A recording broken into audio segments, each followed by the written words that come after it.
everyone, Sheila Butler with Successful Women Talk. Thank you so much for joining me today. Today's episode, I have guest Stepahine Sammons. Now, Stepahine is the CEO and founder over at Wired Advisor, and she can also be found at stepahinesammons.com, where she talks about digital leadership and building online influence. She's a wealth of information. She has a podcast to go along with that. Just a really great resource. You can also find Stepahine. She'll be speaking at the New Media Expo in 2013, and she's also speaking at the Social Media Marketing World. So I think you will enjoy this episode with Stepahine. We talk a lot about digital leadership and what it means to truly build influence online. So check it out. And also, hey, the show is now available on iTunes. So don't forget to hop over to iTunes, subscribe to the show. And if you like what you hear, please leave us a 5-star review, because that's how we help move up in the rankings and more people know about the show. So thanks so much, and I will see you on the other side of the interview. Hi everyone, this is Sheila Butler with Successful Women Talk. Thanks so much for joining me today. On today's episode, we have guest Stepahine Sammons. Now, Stepahine is the CEO at Wired Advisor, and she basically teaches business professionals how to excel at digital leadership, building online influence, and social media. So we're going to learn more about her, and we're going to talk with her about all of those things. Well, Stepahine, thank you so much for joining me today. Sure, glad to be here. Well, listen, let's start with the very first question I usually ask everyone, which is tell us a little bit about yourself, your background, and how you got started in business. Oh, gosh, okay, where do I begin? Well, the funny thing is, we went to the same college, right? Yes. So, big Midwestern State University. That's right. in big old Wichita Falls, Texas. But a lot of people are going, where? Yeah. Exactly. It's just a speck of dust in West Texas, right? So, after I graduated from school, I sort of had a job waiting at where I went to high school in Plano. And it was to be a high school teacher and a basketball coach, girls basketball coach. So I played basketball in high school, I played basketball in college, and so it was just sort of a natural transition to go back to my high school and land a job there. That's not really what I wanted to do, but you know, when you're just getting out of college, you take the job that you can. Right. So that's what I did the first 2 years out of college. I taught high school and I coached girls basketball. And then a financial advisor from Merrill Lynch came into one of my business classes. I was teaching economics and business. That was my major. I actually got a business degree with a major in economics. And he starts talking about being a financial advisor and teaching people how to manage their money. And I thought, oh my gosh, that's fascinating. I had no idea such a job existed or a career path existed. So I did a lot of research on that, ended up going into that business in 1995. So I worked for Merrill Lynch. I was essentially in the financial advisory industry for 15 years, most of that time with Merrill Lynch. About 5 years of that time, I was with UBS, which is the Swiss company, and they bought Payne Weber, which you may have heard of from a long time ago in the States. And so with both firms, I was in leadership, training.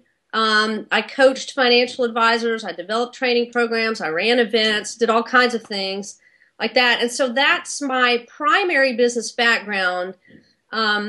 You know, learning how to develop high trust relationships when you're managing people's money, it's a very emotional topic, as you know, and people are they're funny about their money, and it's a tough job, and you really have to work hard to earn trust. And especially as a 24-year-old entering into that business, you know, I had to learn very quickly, how am I going to get a 65-year-old retiree with $1 million in assets to trust me with their nest egg?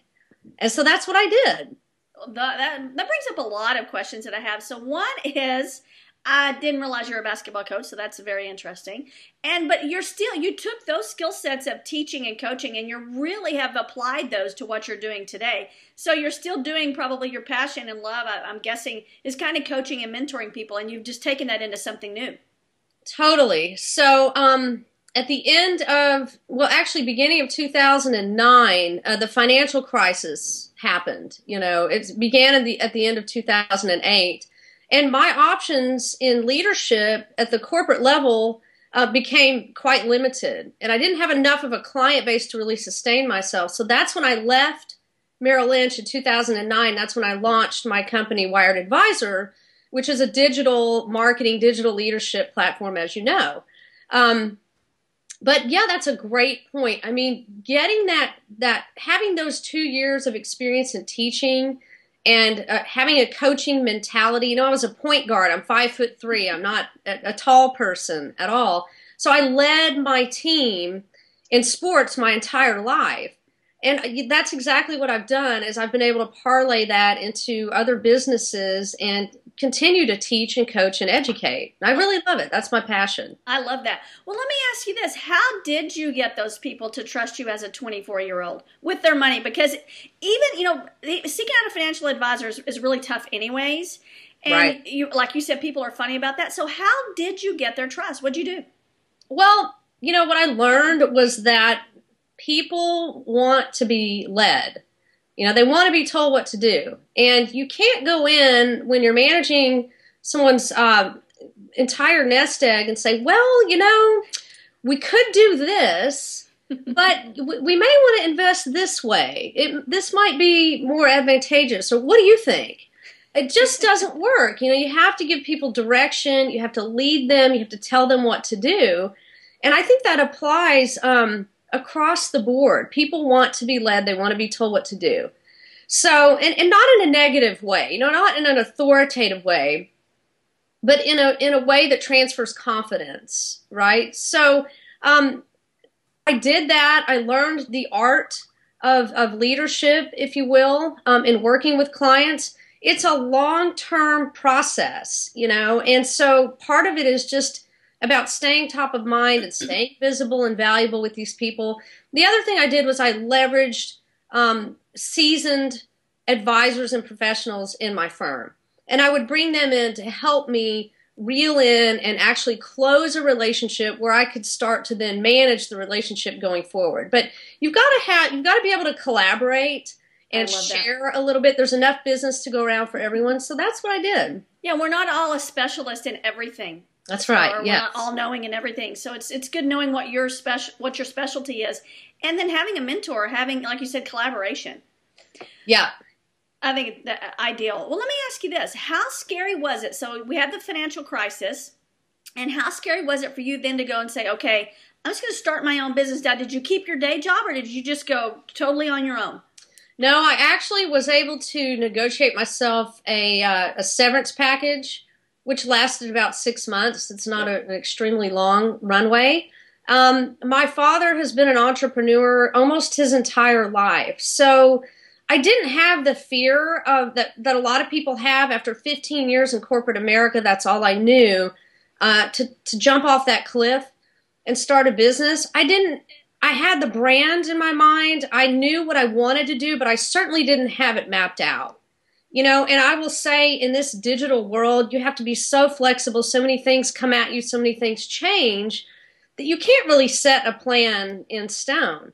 So I just started, you know, I got a basic concept together, and then I started to build my thought leadership through blogging, through social media, and then it began to grow from there. Now, did you go in knowing that you were going to niche down, like, to the financial industry? And I know we'll talk about it in just a minute, but you've also started a personal brand. So are you niching down with that as well, or are you kind of trying to expand that one out? I'm a huge believer in targeting and in defining your niche. And I believe, especially if you are a member of that market, it's that much more powerful. They know that you've sat in their shoes, and so they know that you can relate to what they're going through. And so I use that to my advantage when I'm working with financial advisors and trying to sell my platform. I position that. So I think it's better to start niche and then broaden your target markets from that perspective. And that's what I did. Not everybody does that, but I think it helps. Well, let me ask you this. So You said a lot of people like to be led, and I agree with that, because you can look anything up on the internet and learn how to do something, right? But a lot of people don't, first of all, they don't really want to learn it. They think they want to learn it, but then they get into it and go, oh, that's a little bit deep for me. It's too hard. It is hard. It really takes a lot of effort. So do you also not only find that people want to be led, but people want you sometimes just to do it for them? Yes, and I think, you know, nobody can do it the way that you do it. And if you're providing leadership, people understand that. Well, you know, she's done this before. She's got this down. She's got a system in place and a framework, and that's all part of the process. Is you've got to be clear on that when you're building a platform that you're positioning and selling.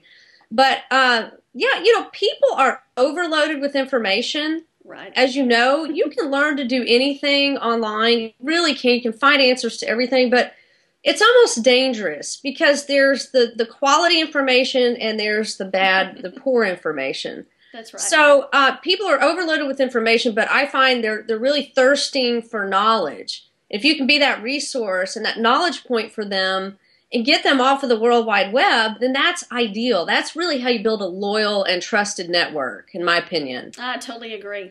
Well, let me ask you this. Why don't you explain to the audience, what do you define digital leadership as and online influence?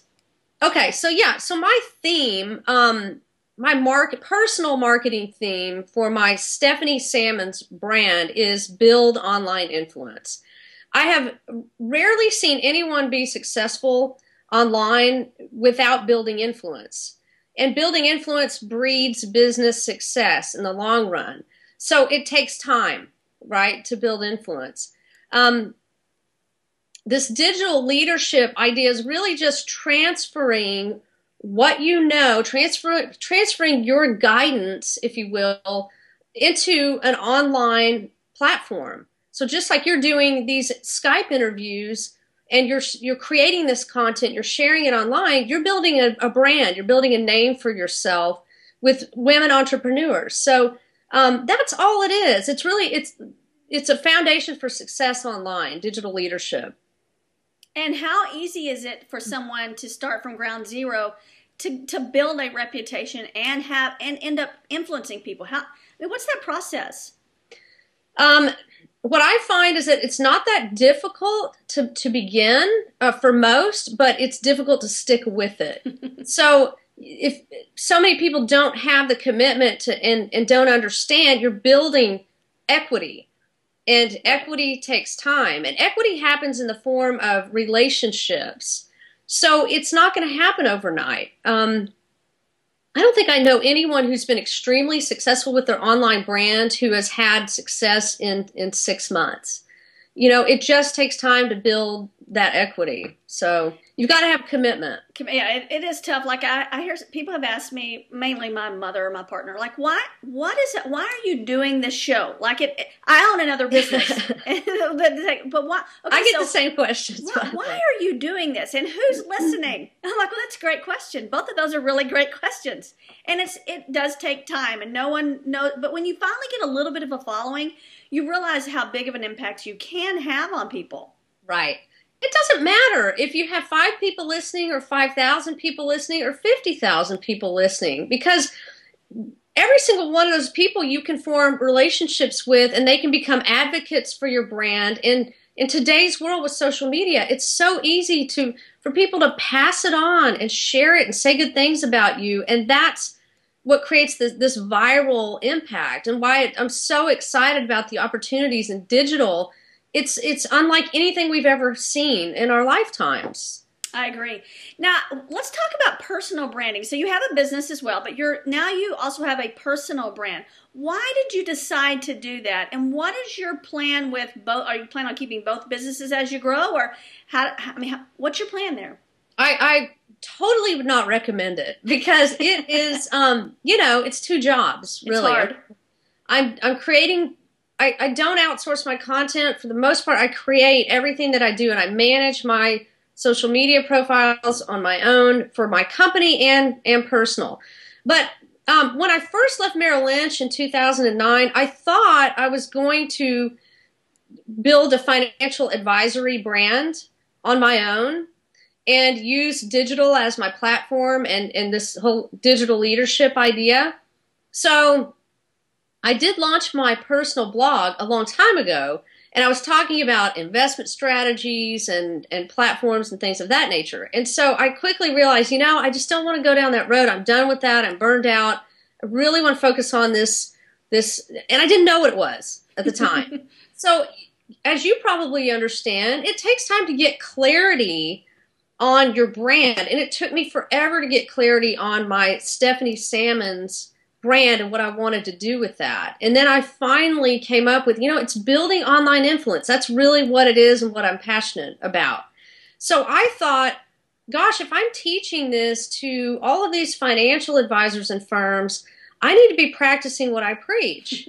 But I also saw many of them start to just take off. And they were getting media opportunities and speaking engagements and building their businesses from practicing all of these ideas and these concepts that we were teaching them. And so I said, you know what, I'm going to do this for my own brand and really focus on it and try to be able to pave the way to show them a real live example of creating digital leadership and building online influence. So that's why I decided about 6 months ago, I really started putting a lot of energy into my personal brand. And like you said, it's tough to do both. I mean, if you're going to do them well. It really is. You have got to be organized. And I'm one of those people who is organized in my mind. But only I know where things are and all the tools that I use and everything. I had someone working with me who came in and she was like, oh my gosh, we're going to slim down the tools. So she took our tools from like 12 different software tools to 4 and really helped me get more streamlined. And that's a big key. You've got to be organized to be able to execute successfly. I agree. I think systems, even if you're a one-man show, having systems in place is so important. Yeah, absolutely. There's a reason that big companies use them. And some people go, well, I'm just a company of one or I'm a company of 2. It doesn't matter. If you have those systems in place, it certainly makes things easier. Yeah, and especially with social media implementation, I found that I did have a system. And so it came to the point where, I need to build a framework around this so that I can teach it. Back to the teaching thing. Being able to teach people your system and your framework, how can you run 2 companies and be consistently visible and valuable on all these social media channels and posting to your blog? And I was doing it for 2 brands. And so that's kind of what I've done is built a system that I can then teach to other people. That's terrific. What are your favorite social media tools? Oh gosh, where do I begin? I use, you familiar with 37 Signals? This is a really social media tool, but it's project management, it's CRM, it's all those different things. That keeps me sane in managing client relationships and staying on top of projects, all those kinds of things. I use Hootsuite. You're probably familiar with Hootsuite, which is a social media dashboard. I use Buffer. Are you familiar with the Buffer app? I love it. That because I can... Buffer can manage your social media distribution, but you can pick and choose what it is that you want to share. Even if it's your own stuff or someone else's. Totally. And they're going to put it out there for me at the right times. And their API works extremely well. It pulls in the right image. I've never had any problems. I have had some problems here and there with some of the other tools, but that's just part of the deal. They're not perfect. Believe it or not, I spend a lot of time on LinkedIn, and I use the tools that are built into LinkedIn to create visibility and to add value. Like LinkedIn Today, which is their online news platform, is why go all over the web to find content? It's right there, and it's customized, and you can share it with your connection. So those are some of the tools. I love that. What we were talking about before we started recording is I think some people sometimes feel so overwhelmed with social media, and I think that sometimes it's the tools that they're overwhelmed with and maybe not the process itself. Social media is really nothing more than a communications tool, right? Right. Communications platform, I guess, and online networking. it's networking. Right. So I think you're right. I think the tools are more intimidating, and it's a process learning those tools. But I do think that if you're good at the tools, it can give you a competitive advantage. Sure.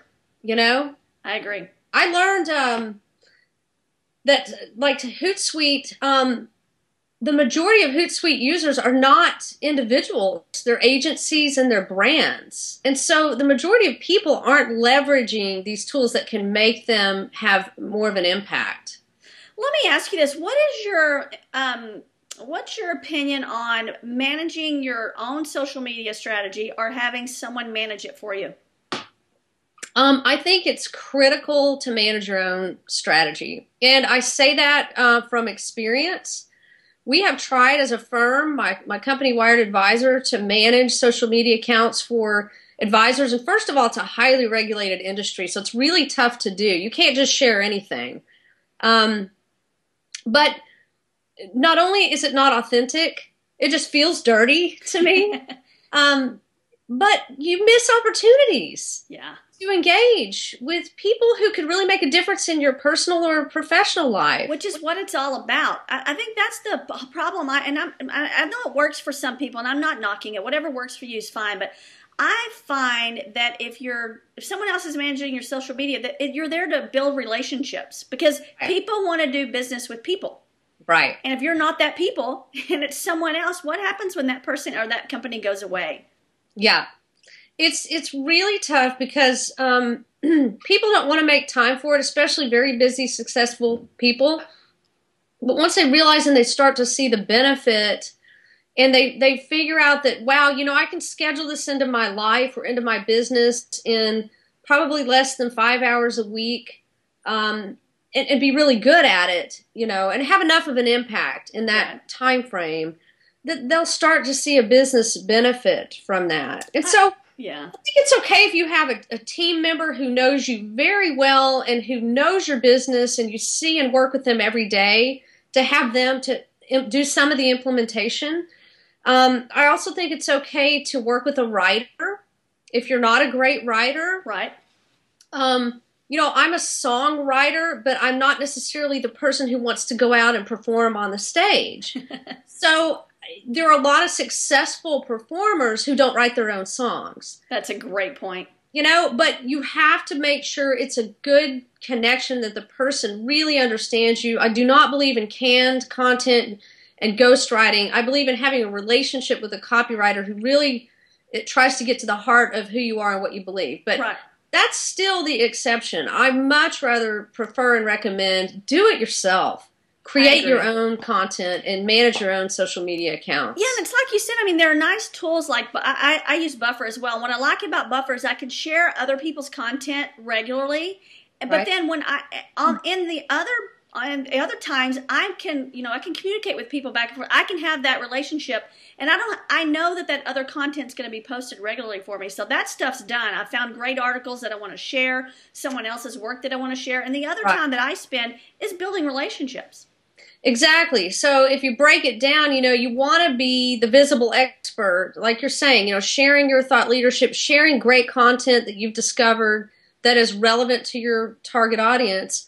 But then the rest of the time, you want to be listening, you want to be engaging, you want to be promoting others and connecting other people together. So I agree, building relationships, that's a very important part of the strategy.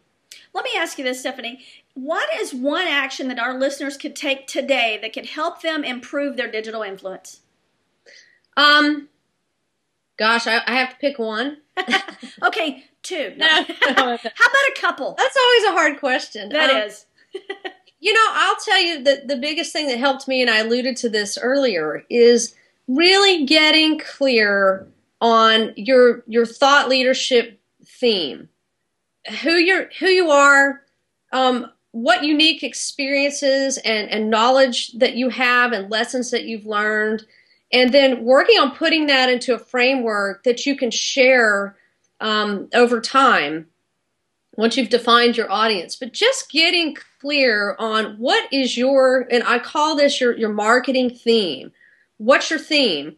And drilling down from there, what are these nuggets of wisdom, your value messages, and list them. I've got like 100 value messages that I I believe, and I haven't invented these myself, I've learned them from other people, that gives me plenty of content to continuously share and put out there and even repeat those messages over time. So just getting clear, that's the biggest piece of advice that I can give. I love it. Love it. Hey, listen, if someone wanted to connect with you, where would you want to send them?